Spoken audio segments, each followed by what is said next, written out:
안녕하세요. 루트 노동법률 자문 공인노무사 김영집입니다.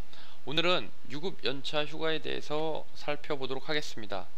일단 연차 휴가란 무엇인지 보고 연차 휴가 일수, 즉 근로자가 며칠의 휴가를 받을 수 있는지에 대해서 알아보도록 하겠습니다. 그리고 마지막으로 연차 휴가를 근로자가 어떻게 사용할 수 있는지에 대해서도 살펴보고자 합니다.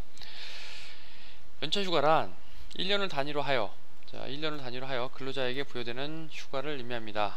즉 다시 말하면 1년 동안 근로자가 사용할 수 있는 휴가를 연차 휴가라고 합니다. 연차 휴가 일수에는 기본 휴가 일수와 가산 휴가 일수가 있습니다. 우선 기본 휴가 일수에 대해서 살펴보도록 하겠습니다.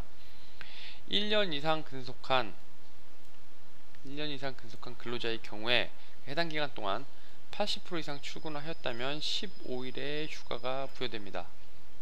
예를 들면 2015년 10월 1일에 입사한 근로자의 경우에 2016년 9월 30일이 되는데 1년이 되죠. 이 1년이 되죠.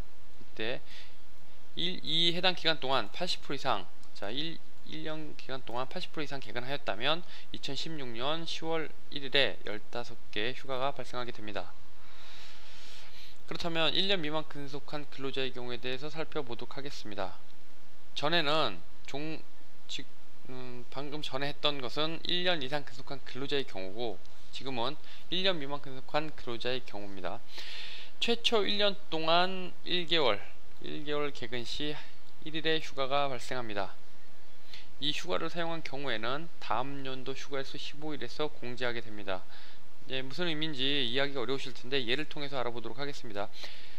2015년 10월 1일에 입사한 근로자입니다. 이 시점에서 입사했습니다. 이 경우에 2016년 10월이 되는 순간 1년이 되죠. 그럼 앞에서 뭐라고 했습니까? 1년 이상 근속한 경우에는 15일의 휴가가 발생한다고 앞에서 말씀드렸죠. 근데 지금은 이걸 하는 게 아니고 2015년 10월부터 2016년 10월 되기 전 이 기간 동안 휴가가 어떻게 발생할 것인지에 대해서 살펴보고자 하는 겁니다. 여기서 보면 최초 1년 동안 1개월 개근 시 1일의 휴가가 발생한다고 했습니다. 따라서 2015년 10월 한 달 개근을 하면 1일의 휴가가 발생합니다. 그리고 11월에 또 한 달 개근하면 하루가 발생하게 되는 것이고요. 자, 이런 식으로 됩니다. 그래서 2015년 10월부터 2016년 9월까지 11개가 발생하게 됩니다. 그리고 2016년 9월 한 달 개근하면 또 하루가 생길 것 같죠. 그래서 10일 더하기 12 하면 이 시점 2016년 10월이 되는 시점에 12개가 될 것 같은데 앞에서 뭐라고 했습니까? 1년 이상 근속한 근로자는 15개가 발생한다고 했죠. 따라서 12개가 아니라 15개가 됩니다. 이때는 이전 2015년 10월부터 9월까지는 11개가 발생하고 한 달 개근할 때마다 하나씩 발생하니까 11개가 발생하고 이 9월 한 달 개근하면 11개가 돼서 두 개를 합치면 12개가 될 것 같은데 1년 이상 근속한 경우에는 15개가 발생한다고 규정하고 있죠. 그래서 15개가 됩니다. 그래서 이 시점 이후로 15개를 쓸 수 있는 거죠. 그리고 이제 뒷부분을 보도록 하겠습니다. 이 휴가를 사용한 경우에 다음 연도 휴가 일수에서 공제하게 됩니다. 자, 이게 무슨 의미냐면 자, 이 기간이 있을 겁니다. 2015년 10월부터 2016년 10월 되기 전 이 기간, 제가 지금 동그라미 치고 있죠. 이 기간 동안 발생한 휴가를 이 기간 안에 사용했다. 사용한 만큼 이 15일 여기서 공제하게 된다는 얘기입니다. 자, 예를 들면 2015년 11월 1일부터 2016년 9월 30일까지 휴가 5일을 사용했다. 자, 여기서 여기 이 기간 동안 휴가 5일을 사용하였다면 2016년 10월 1일 자 15개가 생기죠. 요 15개에서 이 기간 동안 사용한 5일을 공제하는 겁니다. 그러면 10일이 되죠. 따라서 이 시점 이후에는 10일만큼만 휴가를 사용할 수 있다는 겁니다. 자, 이해하시겠죠? 자, 넘어가겠습니다. 1년 이상 근속한 근로자 인데 80% 이상 출근하지 못한 경우입니다. 앞에서는 뭐라고 말씀드렸죠? 1년 이상 근속하고 80% 이상 출근하면 15개가 휴가가 발생하죠. 근데 지금은 1년 이상 근속은 했지만 80% 이상 출근을 못한 경우입니다. 이 경우에는 1년 미만 근로자와 동일합니다. 예를 들면 2014년 1월 1일에 입사했습니다. 자, 2015년 1월 1일부터 2015년 12월 30일, 자 1년이죠. 이때 80% 미만 출근했다면, 다시 한번 말씀드리면 이 기간 동안 80% 이상 출근했으면 이때 15개 발생하죠. 2016년 1월 1일에. 근데 80% 미만을 출근하였다면 어떻게 될 것이냐, 그에 관한 문제입니다. 자, 예를 들어서 해당 기간 동안 6개월을 개근하였다면 2016년 1월 1일에 6일의 휴가가 발생합니다. 이 기간 동안 80% 이상을 출근하지 못했으면 1개월 개근했을 때마다 하나씩 발생해서 총 발생한, 그러니까 즉 개근한 달수만큼 2016년 1월 1일 2016년 1월 1일에 그만큼만 휴가가 발생한다는 의미입니다. 개근한 달수만큼만. 네. 자, 다음으로 가산휴가일수에 대해서 살펴보겠습니다. 종전까지는 기본휴가일수에 대해서 했었죠. 자, 이번에는 가산휴가일수에 대해서 알아보도록 하겠습니다. 최초 1년을 초과하여 입사일로부터 최초 1년을 초과하여 근속한 근로자는 근로연수 매 2년마다 1일이 가산됩니다. 그리고 이렇게 가산되는 휴가일수와 기본 휴가일수를 다 합쳐서 총 휴가일수는 25일을 넘을 수가 없습니다. 이것도 예를 들어서 살펴보도록 하겠습니다. 2015년 1월 1일날 입사했죠.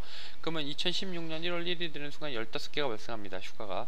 그리고 2017년 1월 1일에도 또 15개가 발생하죠.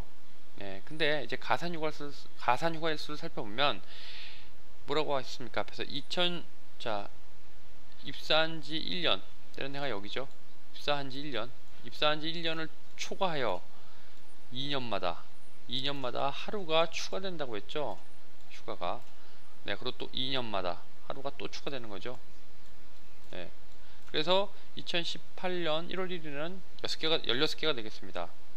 2019년 1월 1일은 또 같이 16개고, 자, 또 2년이 되는 2020년 1월 1일에는 자, 17개가 되죠. 그러면 또 2년, 2021년, 2022년이 되는 때쯤에는 또 하루가 추가돼서 18개가 되겠죠. 네. 가산휴가일수는 이렇게 계산하시면 됩니다. 연차 휴가의 사용입니다. 연차 휴가는 유급 휴가입니다. 1일분의 통상임금이 지급되게 되어 있습니다. 따라서 휴가일수로 지정한 날, 자, 그날을 쉬면서도 유급으로 처리가 된다는 그런 의미입니다. 연차 휴가는 근로자가 사용하고 싶은 시기에 자유롭게 사용할 수 있습니다. 다만 사용자는 근로자가 청구한 시기에 휴가를 주는 것이 사업 운영에 막대한 지장이 있는 경우에 그 시기를 변경할 수 있습니다. 자, 이것이 사용자의 시기 변경권인데, 개념이 좀 추상적이고 애매합니다. 자, 사업 운영에 막대한 지장이 있는 경우에 해당하려면 근로자가 지정한 시기에 근로자가 담당하고 있는 그 업무가 사업 운영에 불가결해야 되고, 또 대체 근로자를 확보하기 곤란해야 합니다.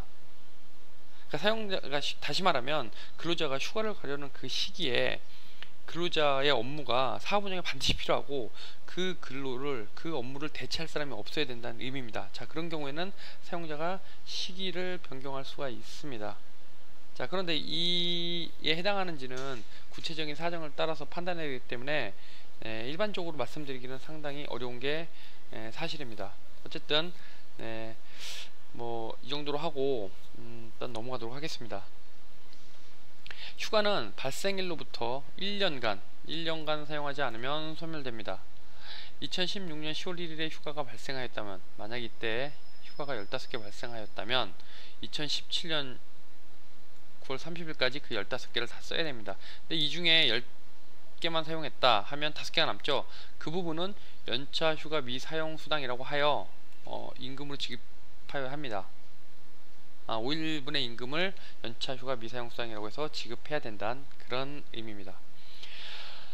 오늘은 연차 유급 휴가 입사일 기준에 대해서 살펴봤습니다. 연차 유급 휴가가 상당히 어려운 개념입니다. 이거를 지금 이 짧은 강의 시간 한다는 것은 어떻게 보면 좀 무리일 수도 있는데, 어쨌든 가장 핵심적인 것들만 선정해서, 강의 내용을 선정해서 좀 전달해 보자 노력했는데 자 어떠실지 모르겠습니다. 어쨌든 제 강의가 여러분들이 이제 연차 유급 휴가를 이해하는데 도움이 되었으면 합니다.